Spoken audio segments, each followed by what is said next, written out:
मैं एम अली हैदरी आप सभी का हमारे यूट्यूब चैनल पे खैर मकदम करता हूँ। आज हम लोग उर्दू पेडागोजी के 10 मोस्ट इम्पोर्टेंट क्वेश्चंस को हल करेंगे। ये सवालात आपके सीटेट में काफ़ी फ़ायदेमंद साबित होंगे। इसमें हम अंग्रेज़ी और हिंदी में भी एक्सप्लेनेशन करेंगे ताकि साथ ही साथ आपकी हिंदी और अंग्रेज़ी पेडागोजी भी तैयार हो जाए। पहला सवाल आपके सामने है कि एक उस्ताद ज़्यादा हुनरमंद तलबा से क्लास के दीगर बच्चों की रहनुमाई करा रहा है। एक टीचर क्या कर रहा है, मोर स्किल्ड जो स्टूडेंट्स हैं, जो ज़्यादा प्रतिभाशाली बच्चे हैं, उनसे क्लास के बाकी बच्चों की मदद करवा रहा है, हेल्प करवा रहा है।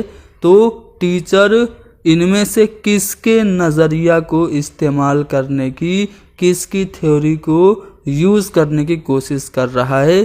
क्या वह पियाजे की कॉग्निटिव डेवलपमेंट थ्योरी यानी कि इदराकी नशोनुमा का जो नज़रिया, संज्ञानात्मक विकास का जो सिद्धांत है, उसे इस्तेमाल करने की कोशिश कर रहा है, या फिर वाइगोस्की की सोशियो कल्चरल डेवलपमेंट थ्योरी यानी कि सामाजिक सकाफती नज़रिया को, यानी कि सामाजिक सांस्कृतिक विकास के सिद्धांत को वो प्रयोग करने की कोशिश कर रहा है, या फिर वो ब्रूनर का कॉग्निटिव डेवलपमेंट थ्योरी यूज़ करना चाह रहा है, या फिर स्किनर का कंडीशनिंग रिस्पॉन्स थ्योरी यानी कि क्रिया प्रसूत जो अनुबंधन का सिद्धांत है वो प्रयोग करने की कोशिश कर रहा है। तो यहाँ पे टीचर क्या कर रहा है, जो चालाक स्टूडेंट है, जो स्किल्ड स्टूडेंट है, जो तजर्बाकार और हुनरमंद स्टूडेंट है, उससे नॉर्मल और कमज़ोर बच्चों की मदद करवा रहा है, यानी कि टीचर स्कैफोल्डिंग करवा रहा है। स्कैफोल्डिंग का कंसेप्ट किसने दिया था?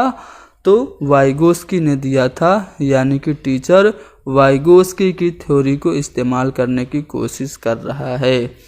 स्कैफोल्डिंग को उर्दू में मचान बंदी कहते हैं, याद रखिएगा, मचान बंदी कहते हैं। ठीक है, अगर मचान बंदी के नाम से कोई भी सवाल आ जाए तो कंफ्यूज मत होइएगा। मचान बंदी क्या होता है? जब कोई भी तजर्बाकार शख्स, कोई भी बड़ा शख्स छोटे बच्चों को टेम्परेरी हेल्प देता है और ज़रूरत पड़ने पे उस हेल्प को हटा लेता है, तो ये हमारी स्कैफोल्डिंग है। जैसे कोई बच्चा साइकिल चलाना सीख रहा है और एक बड़ा शख्स साइकिल को पीछे से पकड़े हुए है, लेकिन जब बच्चा साइकिल पे कंट्रोल पा जाता है तो पीछे से वो शख्स साइकिल को छोड़ देता है। तो अब तक जो साइकिल पकड़ी हुई थी उस आदमी ने, वो क्या दे रहा था? उस बच्चे को स्कैफोल्डिंग दे रहा था। और जब उसे ये पता चला कि अब तो बच्चा खुद से साइकिल चला लेगा, तो वो पीछे से साइकिल को यानी कि टेम्परेरी हेल्प को ख़त्म कर दे रहा है। तो इसे ही वाइगोस्की ने मचान बंदी यानी कि स्कैफोल्डिंग कहा है। तो वही काम यहाँ पे टीचर भी कर रहा है, हुनरमंद तलबा से क्लास के दूसरे बच्चों की रहनुमाई करवा रहा है। तो वो वाइगोस्की की थ्योरी को फॉलो करने की कोशिश कर रहा है। आगे बढ़ते हैं। क्वेश्चन नंबर 2, इसमें ये कहा जा रहा है कि एक तिफल मरकूज क्लास वह है, एक चाइल्ड सेंटर्ड क्लासरूम कौन सी है, एक बाल केंद्रित कक्षा कौन सी है, जिसमें टीचर सिर्फ दरसी किताब को, सिर्फ पाठ्य पुस्तक को, सिर्फ टेक्स्ट बुक को तालीम के ज़रिए के तौर पर यानी कि एजुकेशन मीडियम के तौर पर इस्तेमाल करे। तो क्या वो चाइल्ड सेंटर्ड क्लास होगी, या फिर मुअल्लिम यानी कि टीचर बच्चों को उनकी सलाहियत के हिसाब से दर्जा बंदी कर दे, बच्चों का क्लासिफिकेशन कर दे कि तुम स्पेशल हो, तुम नॉर्मल हो, तुम इडियट हो, इस तरह से बच्चों का क्लासिफिकेशन कर दे, या फिर वो क्लास तिफल मरकूज होगी, बाल केंद्रित होगी, जिसमें बच्चों को सज़ा या जज़ा दी जाए, इनाम दिया जाए या फिर पनिशमेंट दिया जाए,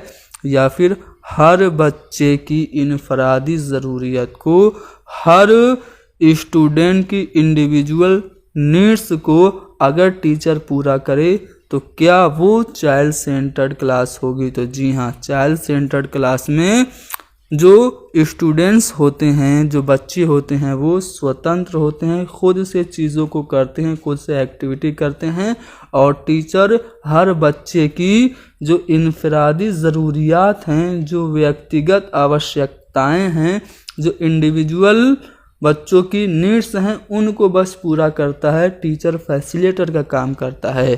तो एक तिफ़्ल मरकूज़ क्लास वह है जिसमें मुअल्लिम हर बच्चे की इनफरादी ज़रूरतों को पूरा करे। चौथा वाला ऑप्शन सही है। अगला सवाल कि बच्चों का स्कूल में फेल होना साबित करता है। अगर कोई भी बच्चा स्कूल में फेल हुआ तो इसका मतलब क्या है?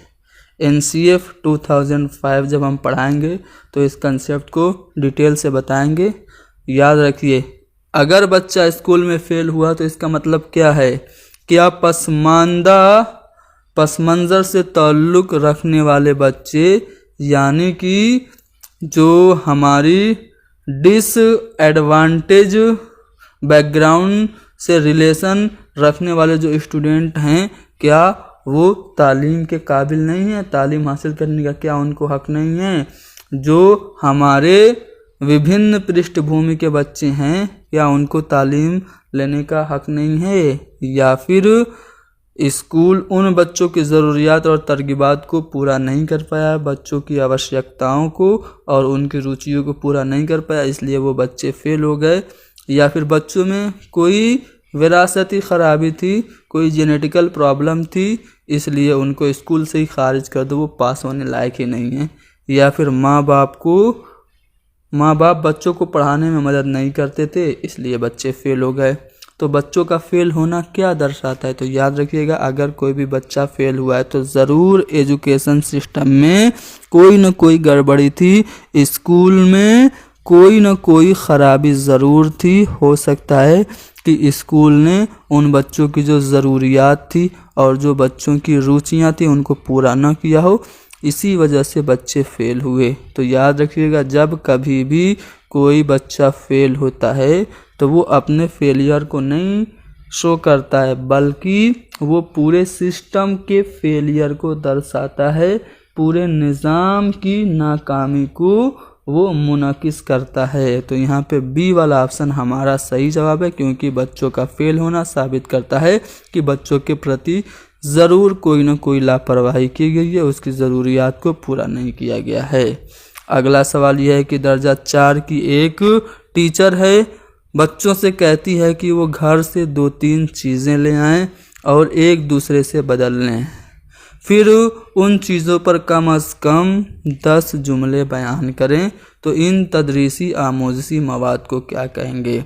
1-4 में पढ़ाने वाली टीचर है, बच्चों से कह दी कि बच्चों घर से 3-4 चीज़ें लाना। कोई चिमटा ले आया, कोई बेलन ले आया, कोई बर्तन ले आया, कोई गिलास ले आया, और कहा कि चलो एक दूसरे को बांट दो। ठीक है, तो जब सब एक दूसरे का एक्सचेंज कर लिए तो अब टीचर कह रहा है कि चलो हामिद, तुमको चिमटा मिला है, चलो चिमटे के बारे में 10 सेंटेंस बताओ। तो इस तरह से टीचर एक्टिविटी करा रही है। तो ये जो चीज़ें आई हैं क्लासरूम में, इन तदरीसी आमोज़ी मवाद को, इन TLMs को आप क्या कहेंगे? रेलिया कहेंगे, घर की चीज़ कहेंगे, तदरीसी मवाद यानी कि शिक्षण से संबंधित कोई भी चीज़ कहेंगे, टीचिंग एड्स कहेंगे, या फिर लैंग्वेज स्टिमुलस, भाषा उद्दीपक कहेंगे। तो ये जो चीज़ें घर से आई हैं इनको हम रेलिया कहेंगे, यानी कि कोई भी रियल ऑब्जेक्ट जिनको हम बच्चों के क्लासरूम में इस्तेमाल करते हैं, बच्चों के नॉलेज को रियल लाइफ से जोड़ने के लिए, तो वो रेलिया कहलाती है। यानी कि ये जो चीज़ें बच्चे लाए हैं और एक दूसरे से एक्सचेंज कर लिए हैं, ये रेलिया कहलाएंगी। अगला सवाल, क्वेश्चन नंबर 5, कवायद पढ़ाने का इस्तिक़राई तरीका किस पे जोर देता है? तो इस्तिक़राई तरीका पहले क्या होता है ये समझो। तो इसको हम कहते हैं इंडक्टिव मेथड। ठीक है, इंडक्टिव मेथड यानी कि आगमन विधि। तो कवायद पढ़ाने की, ग्रामर पढ़ाने की जो आगमन विधि है, इसमें क्या होता है? इसमें पहले उदाहरण दिया जाता है और फिर उन्हीं उदाहरण पे आधारित जो सिद्धांत हैं वो बता दिए जाते हैं।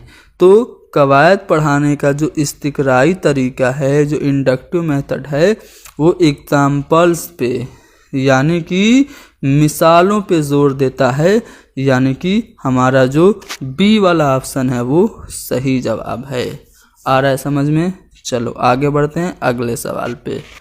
तकरीर, बहसो मुबाहिसा और मुकालमा बच्चों की किस सलाहियत की नशोनुमा में मददगार है? आप बच्चों से तकरीर करवा रहे हैं, बच्चों से आप बहसो मुबाहिसा करवा रहे हैं, ठीक है, डिस्कशन करवा रहे हैं, डायलॉग्स बुलवा रहे हैं, तो बच्चों की तकरीरी तरसील यानी कि जो वर्बल कम्युनिकेशन स्किल है, या फिर आप कह सकते हैं कि भाषाई अभिव्यक्ति होगी, या फिर ये लिखित अभिव्यक्ति है, या फिर ये तख़य्युल यानी कि इमेजिनेशन है, कल्पना है, या फिर ये है तकलीद यानी कि अनुकरण, जिसे आप इमिटेशन कहते हैं।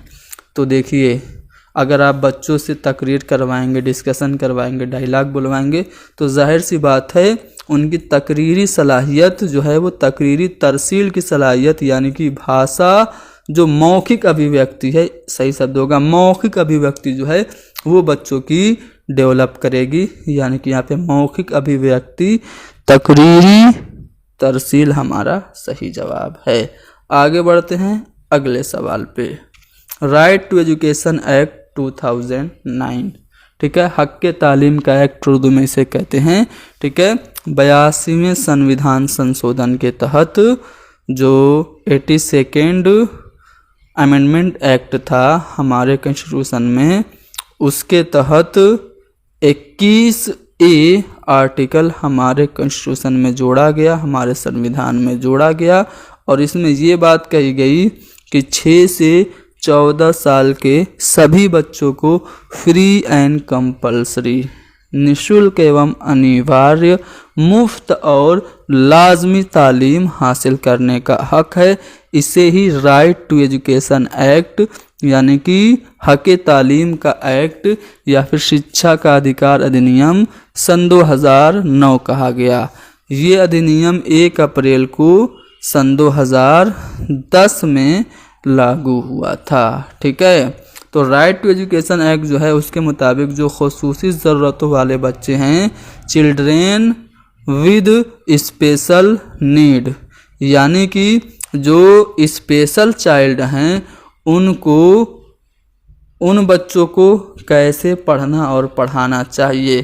तजर्बागाहों में यानी कि लेबोरेटरीज़ में पढ़ाना चाहिए जहां उन्हें ज़िंदगी की महारतें सिखाई जाएं, या फिर उन्हें घर पर पढ़ना चाहिए, माँ बाप और देखभाल करने वाले लोगों के साथ पढ़ना चाहिए जो उनकी ज़रूरतों को पूरी कर सके और उनकी हेल्प कर सके, या फिर ख़ास तौर पर उनके लिए एक मखसूस एक स्पेशल स्कूल बनाना चाहिए, या फिर उन्हें इंक्लूसिव एजुकेशन सिस्टम में यानी कि शमूलियती तालीम के निज़ाम में, समावेशी शिक्षा व्यवस्था में दूसरे बच्चों के साथ पढ़ाना चाहिए। तो देखिए राइट टू एजुकेशन एक्ट कह रहा है कि सभी को तालीम हासिल करने का हक है, ठीक है। तो सभी, अगर कोई भी बच्चा फिजिकली हैंडीकैप या फिर स्पेशल है तो उसे हमें समावेशी शिक्षा व्यवस्था में पढ़ाना चाहिए, इंक्लूसिव एजुकेशन सिस्टम में पढ़ाना चाहिए। ये बात राइट टू एजुकेशन एक्ट भी कह रहा है, यानी कि चौथा वाला ऑप्शन हमारा सही है। अगला सवाल यह है कि दुआ सिर्फ उन्हीं सवालात का जवाब लिखती है जो उसने याद किया है, उसकी वजह क्या है। सिर्फ वही लिख रही है जो उसने याद किया है। कोई सवाल ऐसा भी आया है जो वो अपने मन से बना करके खुद से नहीं लिख पा रही है, तो उसमें क्या वजह है, उसकी क्या दिक्कत है, क्या उसकी क्लास में सब ऐसा कर रहे हैं तो वो भी कह रही है चलो जो याद किए हैं वही लिखेंगे, जो नहीं याद किए हैं उसको नहीं करेंगे, खुद से बना के नहीं लिखेंगे, या फिर उसको गौर व फिक्र करने की कुव्वत उसकी ख़त्म हो गई है, या फिर उसकी याददाश्त बहुत तेज़ है, जितना याद किया उतना लिख दिया, या फिर उसमें कुव्वत तख़य्युल की, इमेजिनेशन पावर की, कल्पना शक्ति की कमी है। तो सिर्फ वही लिख रही है जो याद करके आई है। कोई ऐसा सवाल आ गया जो उसने याद नहीं किया है लेकिन उसको बना के नहीं लिख पा रही है, इमेजिन करके और ख्याल में लेके आके नहीं लिख पा रही है, ठीक है, तो इसका मतलब यह है कि उसकी कुव्वत तख़य्युल कम है। क्वेश्चन नंबर 9, सभी ज़बानी महारतें जो सभी लैंग्वेज स्किल्स होती हैं, 4 होती हैं ना, listening skill, speaking skill, reading skill और राइटिंग स्किल, यानी कि सुनना, बोलना, पढ़ना और लिखना। ये जो चारों ज़बानी महारतें होती हैं क्या एक दूसरे से मरबूत होती हैं, कनेक्टेड होती हैं, अंतःसंबंधित होती हैं, या फिर एक दूसरे से एक से बढ़कर एक होती हैं, यानी कि एक दूसरे से बढ़कर हैं, या फिर एक दूसरे से ये अलग हैं, या फिर एक दूसरे को मुतासिर नहीं करती हैं, प्रभावित नहीं करती हैं। न सुनने का बोलने से कोई कनेक्शन है, न बोलने का लिखने से। तो बताओ सभी महारतें क्या होती हैं? एक दूसरे से मरबूत हैं, ठीक है, कनेक्टेड हैं, एक दूसरे से अंत संबंधित हैं, यानी कि हमारा फर्स्ट ऑप्शन करेक्ट है, ठीक है। चलो आगे बढ़ते हैं अगले सवाल पे। अगला सवाल ये है आपके सामने कि इनमें से कौन NCF के नेशनल करिकुलम फ्रेमवर्क 2005, ठीक है, राष्ट्रीय पटचर्या की रूपरेखा सन 2005 के सिद्धांतों में शामिल नहीं है। पहला ऑप्शन है स्कूल के बाहर की ज़िंदगी को मालूमात से जोड़ना। तो NCF क्या कह रहा है कि आप सिर्फ स्कूल पे ही डिपेंडेंट न रहो, बल्कि जो कुछ स्कूल में पढ़ा रहे उसको रियल लाइफ से भी कनेक्ट करो, रिलेट करो। तो ये बात तो NCF के जो प्रिंसिपल्स हैं उनमें इंक्लूड है। रटी हुई आमोजिश के तरीक़े को तर्क करना चाहिए, यानी कि जो रटंत पद्धति थी उसको ख़त्म करने की बात NCF कह रहा है। तो ये बात भी इंक्लूडेड है NCF के प्रिंसिपल्स में। निसाब को दरसी किताब पर मबनी होना चाहिए, यानी कि टेक्स्ट बुक पे ही आपका पूरा करिकुलम होना चाहिए। जो दरसी किताब है, जो आपका टेक्स्ट बुक और पाठ्य पुस्तक है, उससे आगे नहीं बढ़ना चाहिए। तो ये NCF नहीं कह रहा है। NCF कह रहा है कि सिर्फ आप डिपेंडेंट मत रहो दरसी किताब पे, बल्कि एक्स्ट्रा करिकुलर एक्टिविटीज़ भी कराओ। तो ये वाली हमारी बात गलत हो गई, ठीक है, जो कि NCF के उसूलों में शामिल नहीं है। यही हमारा जवाब हो जाएगा। NCF का एक और उसूल है कि एग्ज़ाम आपका फ्लेक्सिबल होना चाहिए, ठीक है, और क्लासरूम की लाइफ से कनेक्टेड होना चाहिए। तो ये भी NCF का उसूल है। और जो उसूल नहीं है वो ये है कि दरसी किताब पर मबनी होना चाहिए निसाब को, ये NCF के उसूलों में शामिल नहीं है। तो 10 सवाल हमने डिस्कस किए। ये उर्दू पेडागोजी के बहुत अच्छे से सवाल थे। मैंने आप लोगों को एक्सप्लेन करने की कोशिश की है उर्दू, हिंदी और अंग्रेज़ी में। उम्मीद है ये सवाल आपके लिए फ़ायदेमंद साबित होंगे। आप लोग इस क्लास को लाइक कीजिए, शेयर कीजिए, हैदरी स्टडी पॉइंट को ज़रूर सब्सक्राइब कीजिए। Thank you very much.